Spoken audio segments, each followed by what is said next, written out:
आप भारत सरकार के किसी भी क्षेत्र से यदि रिटायर हुए हैं और जीवित प्रमाण पत्र घर बैठे मोबाइल से जनरेट करके भरना चाहते हैं, तो आप इस वीडियो में अंत तक ज़रूर बने रहें। आपको किसी लंबी लाइन पर लगने की आवश्यकता नहीं है। इस वीडियो के माध्यम से मैं आपको ऑनलाइन मोबाइल के माध्यम से जीवित प्रमाण पत्र भरना सिखाऊंगा। 40 साल नौकरी करने के बाद जब बंदा रिटायर होकर के या तो अपने पुश्तैनी घर पर जाता है या फिर शहर में एक मकान बना करके रहता है और वो अपेक्षा करता है कि उसकी जो मासिक पेंशन है, जो उसे रिटायरमेंट के बाद में मिलने वाली है, वो उसे लगातार रूप से मिलती रहे ताकि वो अपना भरण-पोषण कर सके। रिटायरमेंट के बाद में एकमात्र सहारा उसके भरण-पोषण के लिए उसकी पेंशन होती है, जिसे पाने के लिए उसे प्रत्येक वर्ष नवंबर माह पे जीवित प्रमाण पत्र भरना रहता है। जीवित प्रमाण पत्र भरने के लिए या तो वो किसी कंप्यूटर सेंटर में जाएगा या तो फिर वो अपने बैंक शाखा में जाकर के अपना जीवित प्रमाण पत्र भरेगा। इस जीवित प्रमाण पत्र भरने के लिए उसे पेंशन पेमेंट ऑर्डर की आवश्यकता होती है। इस पेंशन पेमेंट ऑर्डर के माध्यम से वहाँ ये प्रूफ करता है कि वो अभी वर्तमान की स्थिति में जिंदा है और उसे मासिक पेंशन प्रदान की जाए।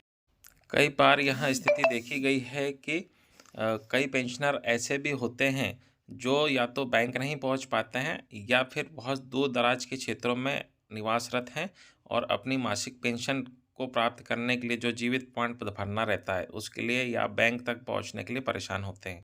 आज इस वीडियो के माध्यम से मैं आपकी इस समस्या का समाधान कर सकता हूं। आप इस वीडियो में अंत तक जरूर बने रहें ताकि मैं आपको लाइफ सर्टिफिकेट जनरेट करके बता सकूं कि ऑनलाइन लाइफ सर्टिफिकेट कैसे जनरेट किया जाता है और जनरेट करने के बाद में आप कैसे मासिक पेंशन प्राप्त कर सकते हैं। घर बैठे ही अपने मोबाइल के माध्यम से आप अपना जीवित प्रमाण पत्र भर करके जमा कर सकते हैं और आपकी जो मासिक पेंशन है वो लगातार आती रहेगी। चाहे आप गवर्नमेंट के किसी भी सेक्टर में काम करते हों, चाहे वो सेंट्रल गवर्नमेंट के हो, पीएससी हो, चाहे स्टेट गवर्नमेंट के हो, किसी भी गवर्नमेंट सेक्टर से यदि आप रिटायर हुए हो और आप चाहते हैं कि घर बैठे आपका जीवित प्रमाण पत्र भरा जाए, तो आपको इस वीडियो को अंत तक जरूर देखना रहेगा। वीडियो को कहीं पर भी स्किप ना करें। इस वीडियो में बताई गई सभी जानकारी महत्वपूर्ण है। ऑनलाइन जीवित प्रमाण पत्र जनरेट करने के लिए आपको 2 एप्लीकेशन की आवश्यकता होगी, जिसके लिए आपको आपके मोबाइल के प्ले स्टोर में जाना रहेगा। प्ले स्टोर पे नीचे सर्च बार में आप सर्च करेंगे जीवन प्रमाण, लिख करके सर्च के ऑप्शन पे क्लिक करेंगे। आपके सामने पहला ऑप्शन आ जाएगा जीवन प्रमाण। आप आइकन का सिंबल देख लीजिए, ये मैंने पहले से डाउनलोड करके रखा है। और दूसरा एप्लीकेशन जो है वो है आपका आधार फेस आरडी। ये लिख करके, जैसा मैं लिख रहा हूँ वैसे ही लिख करके सर्च करिएगा और जैसे ही सर्च करेंगे आपके पास में आधार फेस आरडी के नाम से एक एप्लीकेशन ओपन हो जाएगा। इसे भी आप अपने मोबाइल पे डाउनलोड कर लीजिए। मैंने ये दोनों एप्लीकेशन पहले से ही डाउनलोड करके रखा हुआ है। आपको इस एप्लीकेशन के माध्यम से बायोमेट्रिक करने की आवश्यकता नहीं है। आप आपके फेस के माध्यम से ही आपका जीवित प्रमाण पत्र भर सकते हैं। दोनों एप्लीकेशन को डाउनलोड कर लें तो वो दोनों एप्लीकेशन एक दूसरे से डाटा फेच कर लेंगे। फिर आप जीवन प्रमाण के आइकन पर क्लिक करेंगे। जीवन प्रमाण के आइकन में क्लिक करने के बाद में आपके सामने एक विंडो ओपन होगी। इस लाइफ सर्टिफिकेट को जनरेट करने के लिए आपको 2 प्रकार का डाटा ज़रूरी होना चाहिए। एक तो आपके पास में आधार कार्ड और दूसरा आपके पास में मोबाइल नंबर।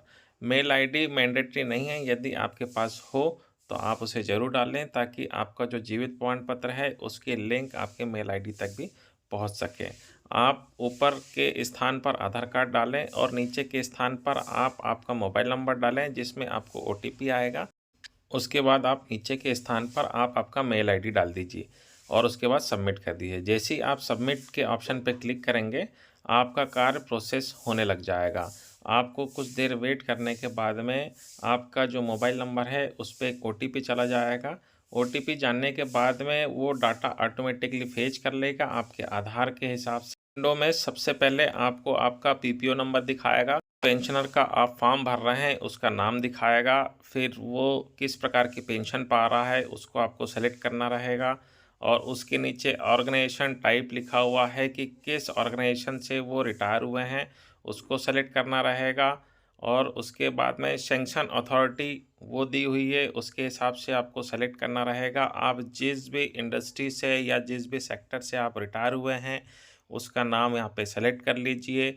और उसके बाद में आपको डिसबर्सिंग एजेंसी आपको कहाँ से पेंशन प्राप्त होती है, उसको सेलेक्ट कर लीजिए। और एक एजेंसी का भी ऑप्शन है, एजेंसी में भी आप अपनी कंपनी का या उस सेक्टर का नाम सेलेक्ट कर लीजिए। नीचे पीपीओ ऑर्डर लिखा हुआ है, और जैसे ही डाटा आप सबमिट करेंगे तो आपके पास में नया विंडो आ जाएगा, जिसमें सारा डाटा आपको रीचेक करना रहेगा। आप एक बार फिर से सारा डाटा मिला लीजिए। मिलाने के बाद में नीचे 2 चेक बॉक्स आएंगे, उन दोनों चेक बॉक्स को मिलाने के बाद में चेक कर लीजिए। चेक करने के बाद में आपको सबमिट के ऑप्शन पे क्लिक करना रहेगा।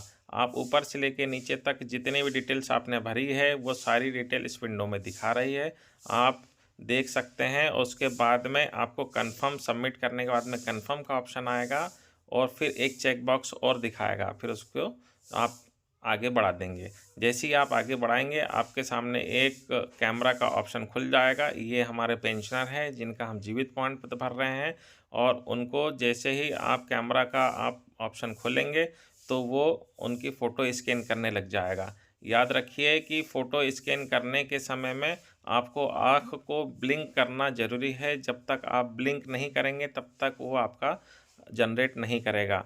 से ही आप आँख को ब्लिंक करेंगे, आपका जीवित प्रमाण पत्र भर जाएगा, और उससे संबंधित सर्टिफिकेट और लिंक आपके मोबाइल नंबर पर मैसेज के थ्रू पहुंच जाएगी। आपको उस मैसेज पर दी गई लिंक पे क्लिक करना रहेगा, और क्लिक करने के बाद में आपको क्लिक करने के बाद में आपका जो प्रमाण आईडी जनरेट हुआ है उसको यहाँ पर डालेंगे, और नीचे कैप्चा नंबर डाल करके आप जनरेट ओटीपी पे में क्लिक करेंगे। जैसे ही आप जनरेट ओटीपी पे क्लिक करेंगे, आपके जो नंबर आपने मोबाइल नंबर दिया है उस पे ओटीपी पहुंच जाएगा, और उसमें ओटीपी पहुंचने के बाद में आप यहाँ पे ओटीपी डालेंगे जो भी आपके मोबाइल नंबर पर आया हुआ है। ओटीपी डालने के बाद में आप लॉगिन पे क्लिक करेंगे। जैसे ही आप लॉगिन पे क्लिक करेंगे आपके सामने में सर्टिफिकेट शो हो जाएगा। क्लिक हियर पे क्लिक करके आप आपका जीवित प्रमाण पत्र को डाउनलोड करके रख सकते हैं। इसकी 2 कॉपी प्रिंट करवाने के बाद में आप 1 कॉपी अपने बैंक ब्रांच में जहां पर भी आपको पेंशन आती है उसमें जमा कर दीजिए।